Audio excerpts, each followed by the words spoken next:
18 మార్చి 2025 రోజువారీ current affairs. భారతదేశం 2036 Olympics కోసం హోస్ట్ దేశంగా బిడ్ చేసేందుకు సిద్ధమవుతోంది. భారతదేశీయంగా తయారైన తొలి విద్యుత్ ఫైటర్ జెట్ 2026 నాటికి సిద్ధం కానుంది.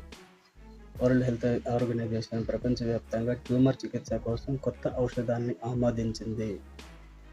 దేశవ్యాప్తంగా 5G సేవల విస్తరణ 2025 చివరి నాటికి పూర్తవుతుందని టెలికాం శాఖ తెలిపింది.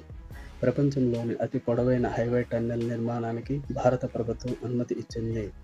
కేంద్ర ప్రభుత్వం మేక్ ఇన్ ఇండియాలో కొత్త పరిశ్రమలకు 50,000 కోట్లు కేటాయించింది.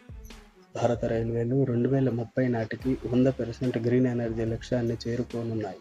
చైనా తన కొత్త అంతరిక్ష నౌకను విజయవంతంగా ప్రయోగించింది. భారతదేశంలో తొలి AI ఆధారిత రహదారి భద్రతా వ్యవస్థ ముంబైలో ప్రారంభించబడింది.